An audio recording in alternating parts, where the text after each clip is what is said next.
이번 사연은 서울에 사시는 29살 여성분께서 보내주셨습니다. 차라리 시월드라면 괜찮을 것 같습니다. 하지만 이번 사연은 시월드를 넘어서 어린 시누이가 사연자분의 침대에서 다른 남자와 관계를 나누는 모습을 보고 정신적인 충격에 시달리며 이혼을 하게 된 사연입니다. 무슨 일이 있었는지 지금 바로 알아보겠습니다. 흔히들 막장 시월드나 막장 시누이라고 하면 며느리를 차별하는 언행과 여우짓이나 이간질하는 시댁 식구들 생각나시죠?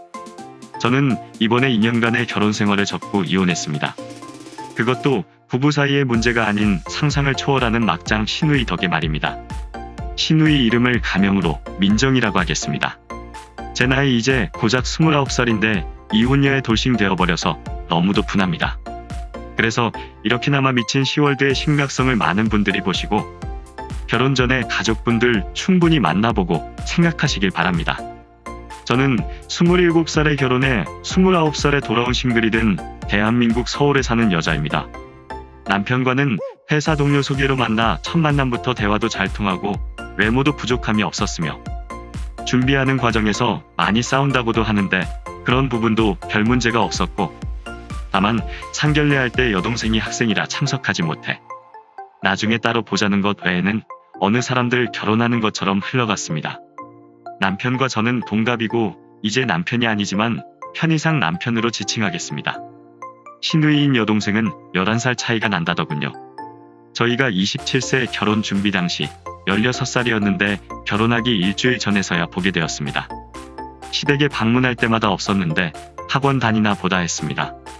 결혼 일주일 전이 돼서야 만난 시누이의 비주얼은 제가 생각한 늦둥이 동생의 이미지와는 다소 아니 아주 거리가 먼 모습이었습니다. 16살이면 중3일 텐데 머리는 탈색을 해 금발에 가깝고 요새 화장 안 하는 친구들이 없다지만 제가 성인이 돼서 본 어떤 사람들보다 진한 색조 화장과 제가 본 시댁 식구들 이미지와는 정말 상반되어 보이는 발목에 문신까지. 당황했지만 그런 내색을 하면 안 될 것 같아서 티를 내지 않으며 인사를 건넸는데 이 친구는 그저 소파에 기대서 멀뚱히 저를 쳐다만 봤습니다. 시부모님이 혜영아 인사해야지라고 말씀하니 저를 위아래로 훑어보곤 이내 자기 방으로 들어가 버리더군요. 그때까지만 해도 조금 개성이 강한 아이인가 보다 혹시 마음에 상처가 있어서 중학생이라서 반항 중인 건가 싶기도 하고 또 늦둥이라서 많이 혼나지 않고 큰 건가 했습니다. 그 친구는 제가 시댁에서 나가는 순간까지 방에서 나오지 않았고 그저 방에서 들리는 건 굉장한 볼륨으로 틀어놓은 음악 소리뿐. 남편이 저를 집으로 데려다주면서 눈치를 살짝 보는 듯 싶더니 동생 이야기를 꺼내더군요. 놀랐지? 동생이 원래 저런 아이가 아닌데 학교에서 좀 이런저런 문제가 있었기도 하고 사춘기랍시고 저렇게 뾰로통해 요새. 아, 그렇구나. 다들 그런 시기가 있었잖아. 조금 지나면 다시 원래대로 밝은 아이로 돌아올 것 같아. 제 어린 시절, 학창시절이 떠오르더군요. 저도 좀 고등학교 시절에 굉장한 모범생은 아니었었으니까요.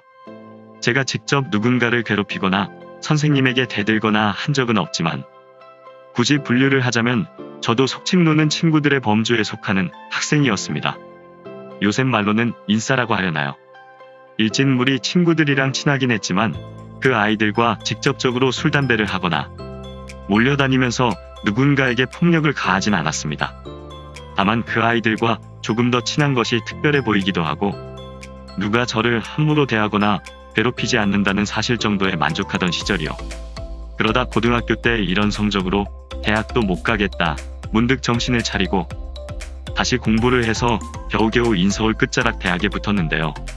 저도 어릴 때 그런 친구들과 곁을 나란히는 했었으니 특별히 악질이 아니고서요. 다 애들이고 다시 돌아올 수 있다는 생각이 들어 이런 당황스러운 상황을 이해해보기로 했습니다.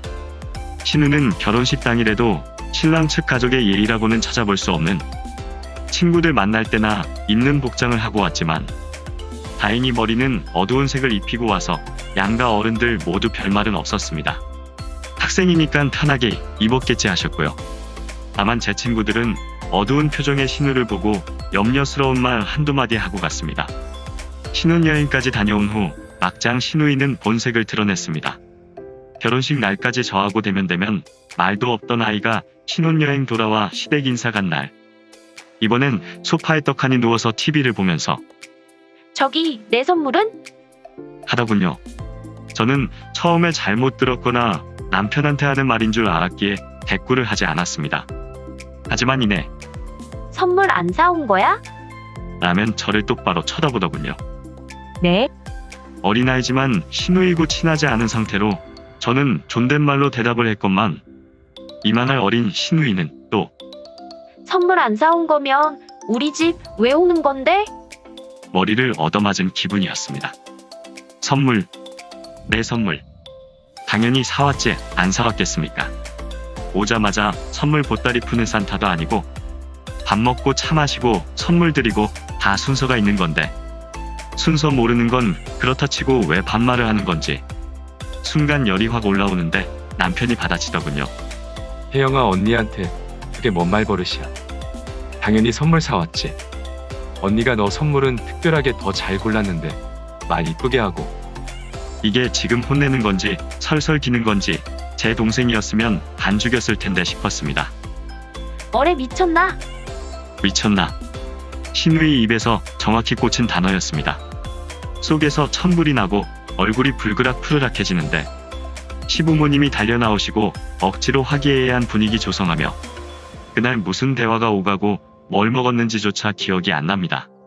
집에 와서 남편이 미안하다고 하며 저번에 말했듯 사춘기니까 우리가 좀 참자라고 하더군요. 그래 사춘기겠지. 그리고 신혼집과 시댁은 멀기 때문에 자주 만날 일 없으니 나중에 보면 나아지겠지 싶었습니다. 명절이나 시댁일 때문에 만나는 날이면 시누이 볼 스트레스가 너무 심했지만 만나면 또 저런 네 가지 없는 언행을 아무렇지도 않게 해댔지만 내 동생 아니니 무시하자 했습니다. 하지만 결국 몇 달 전 돌이킬 수 없는 행동으로 저는 이혼했습니다. 그 사이 고등학생이 된 신우. 사실 고등학생이라고 하기도 뭐한 게 진작부터 자퇴했다더군요. 그러거나 말거나였습니다. 저런 막장인 애들이랑 섞이면 내 삶만 피곤하고 이 아이는 보통의 사춘기가 아니라 갱생되지 못할 양아치 같았거든요. 참교육 내재 시전도 하지 못하고 시댁 중 누구도 따끔하게 애를 잡지 못하니 사고 나서 머리라도 크게 다치지 않는 이상 갱생 여지는 0.1g도 없다 생각했습니다. 이후 시부모님이 칠순 기념 여행을 가신다 하여 좋은 패키지를 끊어드렸습니다. 시누이가 집에 혼자 있게 된 상황인데 어린아이도 아니고 4박 5일 정도니 친구를 불러서 놀든 친구네를 가든 알아서 하겠거니 저는 신경 쓰지 않았죠. 그런데 부모님 공항에 모셔다 드리고 온다던 남편 옆에 왜 이 여자애가 따라 들어오는 건지 일말상의도 없이 말이죠. 멍한 제 표정을 보고도 남편은 혜영아 들어와. 저기가 안방이고 저 옆이 옷장인데 치워놓을게 저기 있어. 호텔 가이드인 줄. 뭐야? 뭐가? 아가씨 무슨 일이냐고 난 들은 얘기가 없는데. 동생이 오빠 집에 온 건데. 뭐? 어휴, 그게 아니라 원래 계획 없던 거야. 근데 아무래도 미성년자를 어떻게 혼자 둬. 부모님이 자꾸 발길이 안 떨어진다고 해서. 혜영이도 불편해서 싫다고 했는데 나도 신경 쓰여서 내가 잘 챙길게. 아씨, 너네 집도 아니면서 왜 사람 못 들어가게 지랄이야. 비켜 좀. 여기가 제 집이 아니면 누구 집인데요? 집주인 따로 있음. 너네 집안이지 전세라며? 쪼르륵 들어가는데 머리채를 잡을 뻔했습니다. 내가 전생에 무슨 죄를 지었길래 이런 말도 안 되는 상황에 놓인 건지. 친정에 연락하니 어린애고 미성년자니 며칠만 데리고 있어라. 지금 집에 돌려보내면 사부인 볼 면목이 없지 않겠냐 하셔 그날도 참았습니다. 그렇게 집에 있던 4박 5일 헬게이트가 열렸습니다. 남편과 저는 비흡연자입니다. 그런데 퇴근을 하니 집에서 담배 냄새가 납니다. 화를 낼 당사자는 어딜 갔는지 베란다에 담뱃재만 잔뜩 털어놓고 나갔으며 윗집에선 인터폰으로 담배 냄새 올라온다 하더군요. 시골 어르신이 올라와서 그랬다고 죄송하다 둘러대고 도저히 못 참아 신우 잡을 생각했는데 새벽 3시가 넘어도 들어오질 않아 잠들었습니다. 출근 전에 이야기 좀 하려는데 화장도 안 지우고 벌러덩 자고 있고 가까이 가니 술 냄새가 진동을 합니다. 깨워봐도 미동이 없어 두고 출근하니 남편한테 카톡이 옵니다. 어제 해영이 늦었던데 해장국이라도 좀 끓여주면 안 되겠냐고. 해장국을 들이 부어버리고 싶었습니다. 3일 남았다 참자. 그 3일간 같은 패턴 반복으로 정신과 건강이 피폐해져 갈 쯤, 아무도 없는 건가 싶어갈 쯤, 마지막 날 밤 오늘만 참으면 되겠지 싶었는데 스트레스 탓인지 몸살기가 돌아 원래 퇴근 시간보다 일찍 귀가했습니다. 인기척이 들리는데 안방이었습니다. 아직까지 처자면서 잠꼬대 하나 싶었는데 남자 목소리도 들려와 이상해 문을 벌컥 열었더니 세상에 전 그 광경을 잊을 수가 없습니다. 자다가도 벌떡벌떡 소리 지르면서 일어나게 됩니다. 저한테 이혼뿐 아니라 휴직을 하게 만든 악몽입니다. 또래 남자도 아닌 웬 덥수룩한 아저씨랑 몸을 섞고 있었습니다. 제 신혼집 안방 침대에서요. 너무 놀라 소리도 지를 수가 없다는 게 이런 느낌인지 그대로 굳어있는 날 발견한 신우는 눈 풀린 채로 아문 닫아 꺼줘. 압니다. 오히려 신우 위에 올라타 있던 신원불명의 남자는 절 보고 허둥지둥 나가더군요. 다음날 공항에서 귀국한 시부모님을 모시고 남편이 집에 도착하자마자 전 있던 사실을 가감없이 이야기했고 나는 이대로 이 집에서 나가겠다 했습니다. 무언가 설명하려는 남편과 시부모님 뿌리치고 다음날 바로 서류대와 찍으라 했습니다. 저희 집 홈캠 있습니다. 해킹 문제 있다 해서 꺼놨었는데 신우 온 이후 담배, 술 그렇다 치고 내 물건에도 손대는 것 같아서 켜놨다. 도장 안 찍으면 영상 너네 가족, 우리 가족 법원에서 다 재생될 수 있다 협박하니 순순히 찍더군요.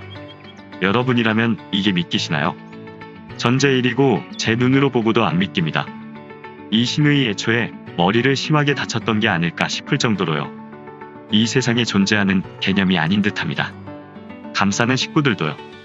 이혼 후 정리하면서 들은 이야기로는 신우가 어릴 때 마음의 상처를 받은 게 아니라 제 예상대로 수많은 아이들에게 상처를 주고 다녔으며 상견례 때 보이지 않았던 이유는 학폭 가해자로 소년원에 계셨었다 하네요.